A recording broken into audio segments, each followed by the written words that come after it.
Il clima non era quello della entusiasmante settimana. Troppa tristezza alla partenza tra i 300 corridori del Giro per la scomparsa il giorno prima di Rosario Poli.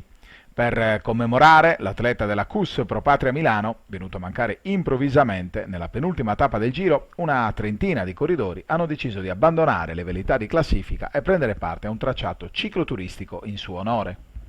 Io vi porto l'abbraccio anche da parte della sua famiglia, della moglie, che chiede a tutti voi di ricordare come il ciclismo sia veramente una bellissima attività sportiva. Rosario ha dato tanto, era la sua prima passione, un triatleta, ma il ciclismo era il suo primo sport e in questo sport ieri ci ha voluto salutare.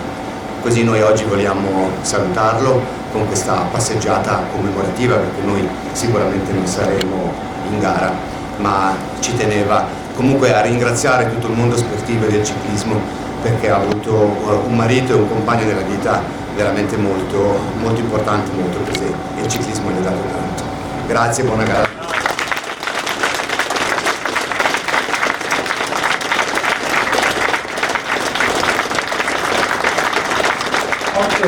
Chi ha gareggiato lo ha fatto soprattutto per onorare il ciclismo, la grande passione di Rosario, e così, con uno stato d'animo diverso dal solito, ha preso il via la vera contesa.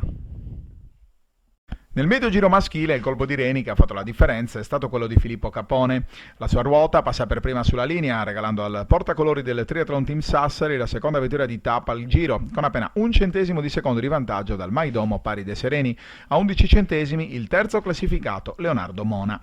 La vittoria agrodolce di Francesca Sassani, sempre nel medio giro ma al femminile, non basta invece l'atleta della Brau Caffè a superare la concorrenza di Anna Ghisem. La tedesca arriva infatti seconda nella tappa di 38 km tutta in salita, ma conserva la leadership del giro con appena 13 secondi di vantaggio dall'italiana. Sul terzo gradino Maria Cristina Prati in ritardo di 1,25 dalla prima.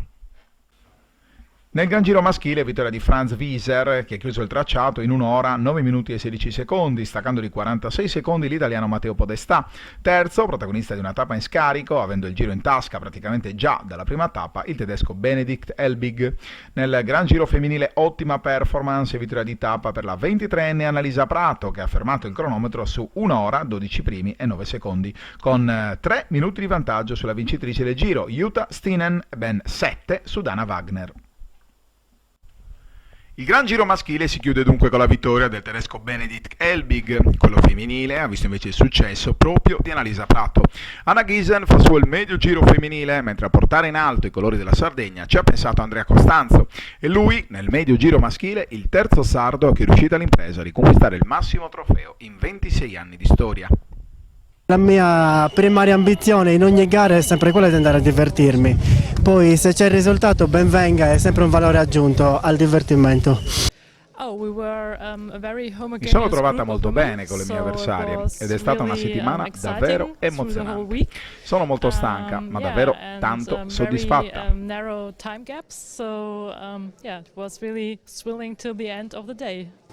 È stata una competizione meravigliosa con avversari di valore.